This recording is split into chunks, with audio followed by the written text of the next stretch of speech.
Después de que la Alemania nazi invadiera la Unión Soviética, el 22 de junio de 1941, la Operación Barbarroja, gran ofensiva militar prevista para alcanzar Moscú, es anulada por Hitler, que ordena a sus tropas tomar primero Leningrado, nombre que se le daba a San Petersburgo en la Rusia comunista.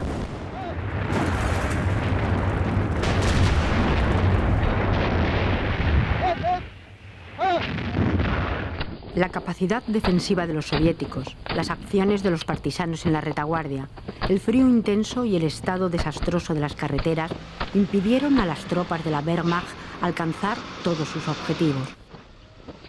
Finalmente, el sitio de Leningrado se efectuó por el sur el 15 de septiembre de 1941. La batalla de Krasny Bor tuvo lugar del 10 al 13 de febrero de 1943 en el sector de la carretera y del ferrocarril que unen Moscú con Leningrado. El propósito de Stalin era romper, mediante un ataque masivo, el cerco de Leningrado, lo que desembocó en un enfrentamiento feroz entre el 55 ejército soviético y los voluntarios españoles de la División Azul, que formaban parte del 50 Cuerpo del ejército alemán.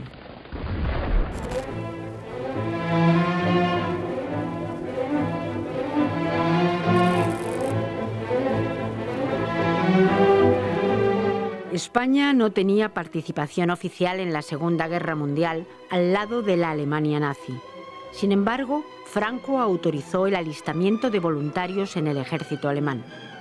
Agradecía de esta manera la ayuda que le había prestado Hitler durante la Guerra Civil. Sin implicar oficialmente al ejército español, intentó aparentar una cierta neutralidad para el país.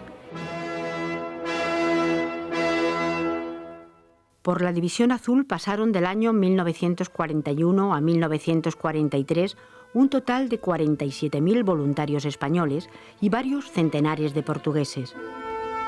Constituida a finales de junio de 1941, inmediatamente después del ataque alemán contra la Unión Soviética, la unidad se llamó en un principio División Española de Voluntarios. Mientras Serrano Suñer, el cuñado de Franco, entonces ministro de Asuntos Exteriores, era partidario de reclutar únicamente a voluntarios, el caudillo dejó que integraran la unidad militares profesionales y estudiantes de distintas universidades, a los cuales se sumaron jóvenes idealistas que sentían fascinación por Falange.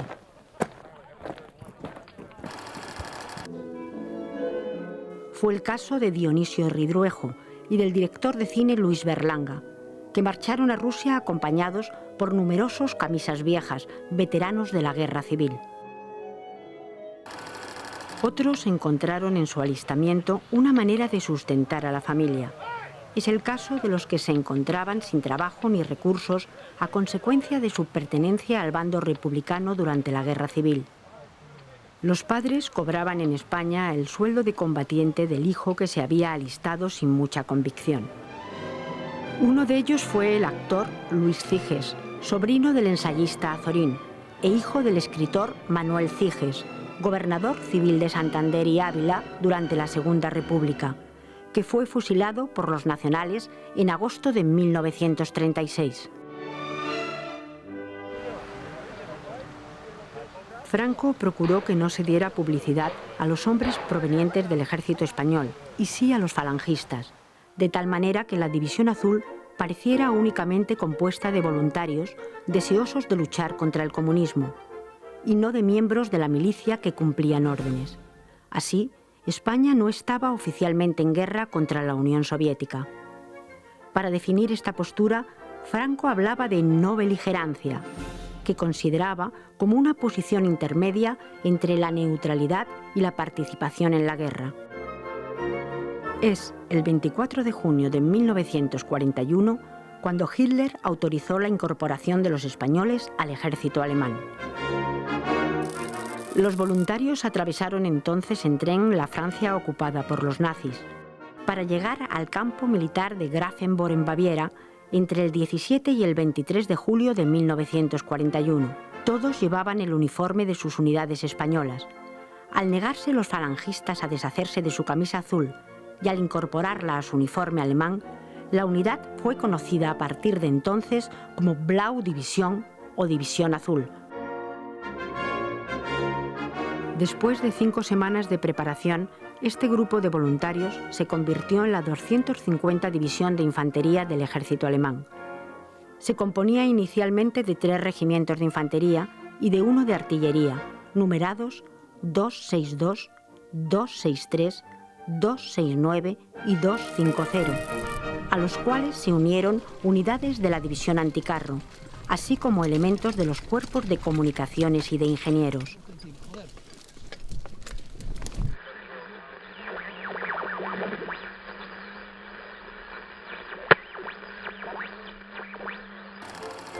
En la mañana del 31 de julio de 1941, el general Konrad von Kongenhausen saluda al general español Agustín Muñoz Grandes, que presta juramento. Juráis ante Dios y por vuestro honor de españoles absoluta obediencia al jefe supremo del ejército alemán, Adolf Hitler, en su lucha contra el bolchevismo y que combatiréis como valientes soldados dispuestos a dar vuestra vida en cada momento por cumplir este juramento.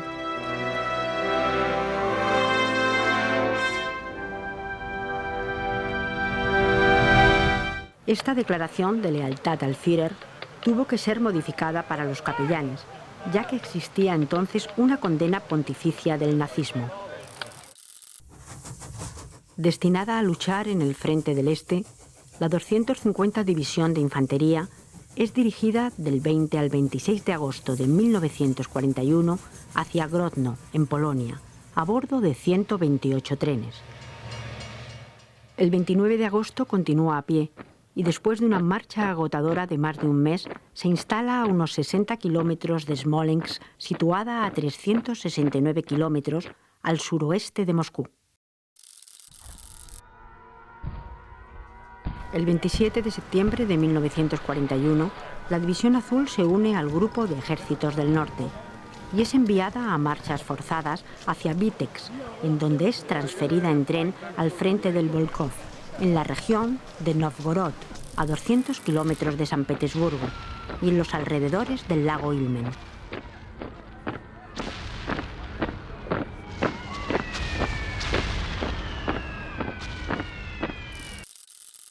Ocupa los emplazamientos de la 126 División de Infantería y de una parte de la 18 División de Infantería Motorizada, completando así el sitio de Leningrado.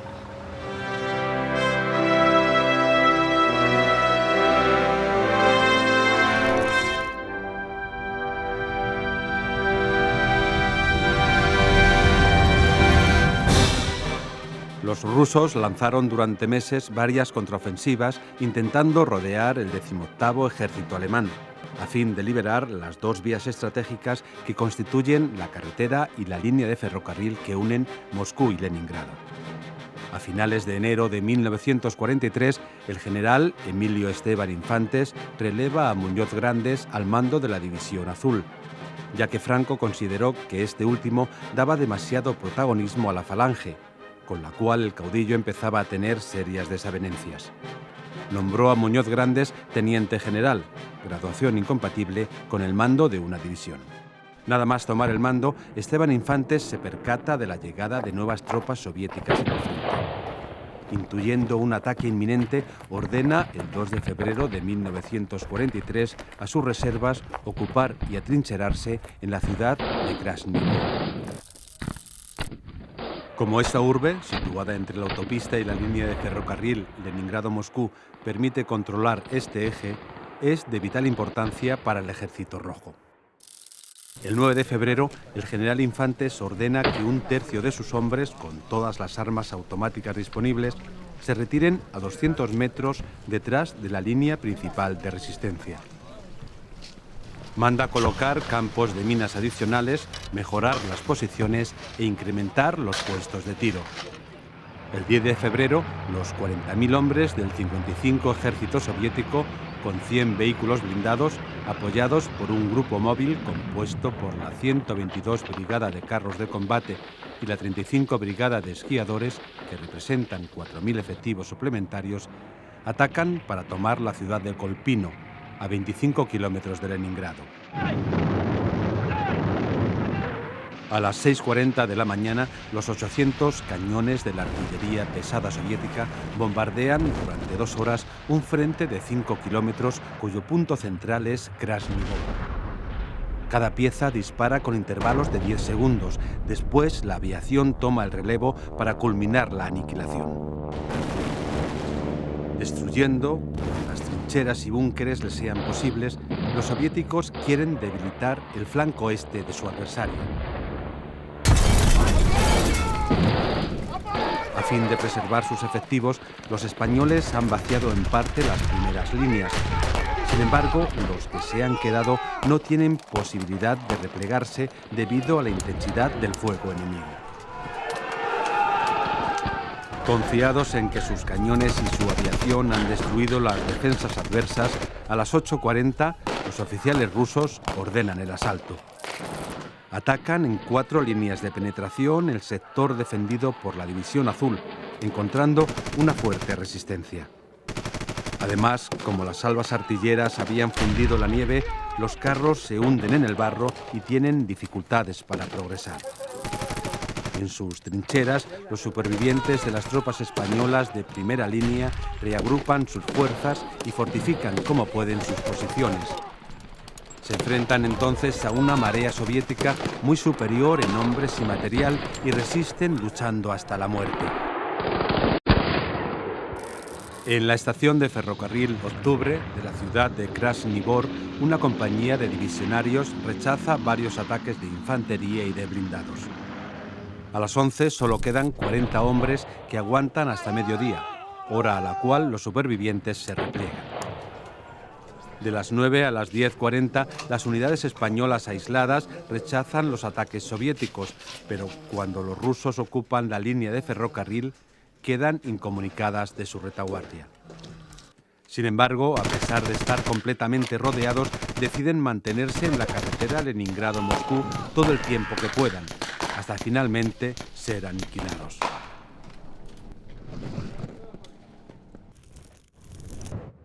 A mediodía, el Ejército Rojo alcanza la línea del frente penetrando por 3 puntos. A pesar de su agotamiento y sin la intervención de la 4ª División SS Volkspolizei, que debería haberles prestado ayuda, los voluntarios de la División Azul resisten un nuevo ataque, así como los disparos de los francotiradores que eliminan a 121 hombres. Mientras tanto, y a pesar de las enormes pérdidas ocasionadas por los divisionarios, el 55 Ejército Rojo consigue un avance significativo. En Krasnivor, la artillería azul y los ingenieros son asaltados por la infantería y los blindados soviéticos, que abren fuego contra el hospital y las ambulancias. Pero finalmente son rechazados con cócteles Molotov y granadas de mano por los españoles. ¡Qué frío hace!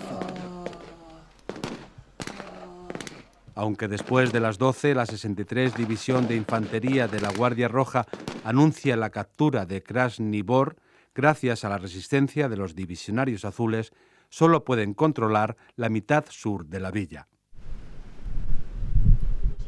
A las 15:45 cae el cuartel general español. Los efectivos que aún pueden combatir se repliegan, mientras que sus compañeros, que han instalado al oeste de la ciudad posiciones defensivas a lo largo del río Isora, resisten hasta el anochecer las embestidas de la 63 División de Infantería de la Guardia Roja. Para intentar cambiar la situación, los cazabombarderos de la Luftwaffe intervienen, pero es demasiado tarde. Mientras tanto, la infantería soviética toma Myitkyino. Con intención de parar el avance soviético, a las 16:30, refuerzos alemanes, con apoyo aéreo, ayudan a fortalecer las defensas españolas que contraatacan en los bosques a la altura de Starai Redka y ocupan una línea del frente que va desde la autopista hasta el río Isora. Al final del día, el general Sviridov envía una brigada de esquiadores para ocupar la carretera M10, pero el deshielo y la fiera resistencia de los españoles impiden su éxito. Sufriendo fuertes pérdidas en sus rangos, la 63 División de Infantería de la Guardia progresa de 4 a 5 kilómetros y ocupa Krasnivor, Michkino, Staray Mirza, Stepanovka y la estación de Popovka. En el sector del río Ishora, la 72 División de Infantería rusa rechaza a los españoles, ocasionándole un 70% de bajas.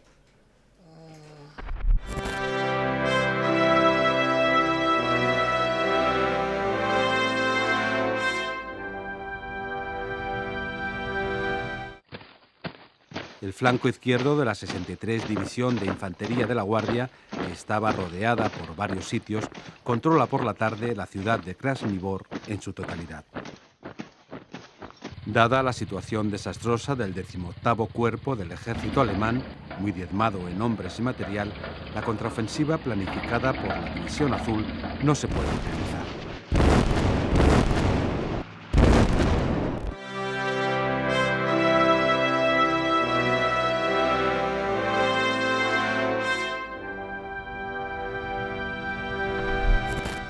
Después de un bombardeo del primer batallón artillero español contra las posiciones soviéticas, la 262 División de Infantería Hispana lanza, sin éxito, un contraataque para retomar Krasnivor.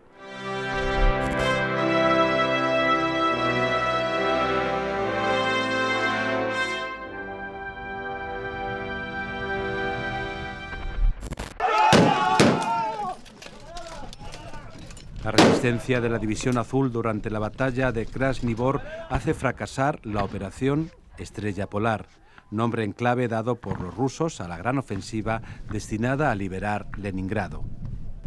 Las fuerzas soviéticas han perdido en este intento entre 11.000 y 14.000 hombres, así como un número parecido de heridos, sin contar las víctimas dentro del cerco de Leningrado.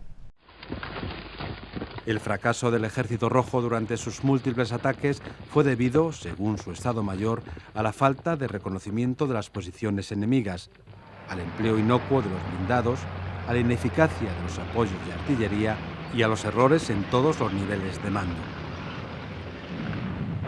La Unión Soviética tendrá que esperar a enero de 1944 para romper definitivamente el sitio de Leningrado.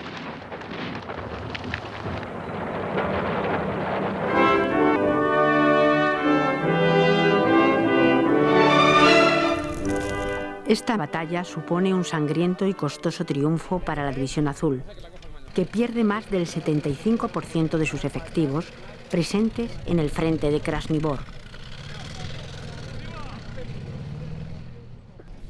Los combates se extinguen hacia mediados de febrero y las líneas de frente se estabilizan. La gran cantidad de bajas y las presiones de los aliados sobre el gobierno español hacen que el 5 y 6 de octubre de 1943 la división reciba la orden de replegarse y es enviada a la región de Volosovo, en donde se ordena a los combatientes volver a España. En su lugar se queda la Legión Española, compuesta por 1.500 voluntarios que prefieren seguir luchando contra el comunismo en el frente del Este, en vez de volver a su país. Los primeros hombres desmovilizados llegan a la península el 29 de octubre de 1943. La 250 División de Infantería, llamada División Azul, es disuelta el 17 de noviembre de 1943. Cerca de 50.000 hombres sirvieron en sus rangos, 3.934 murieron, 8.466 fueron heridos, 326 desaparecieron y 350 fueron hechos prisioneros y enviados a Gulag.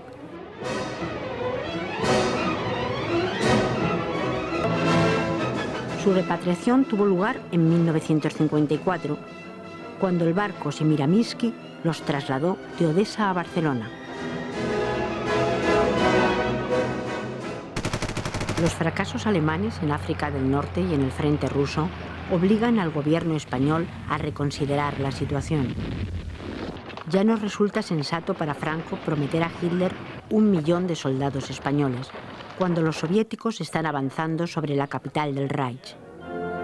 Por otra parte, los anglosajones ejercen una presión cada vez más fuerte sobre España, que depende de ellos para abastecerse de materias primas.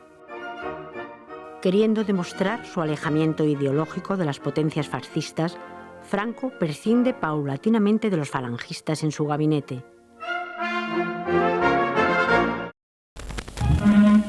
Con mi canción la gloria va por los caminos del adiós. Renuncia pueblo, camarada de mi división.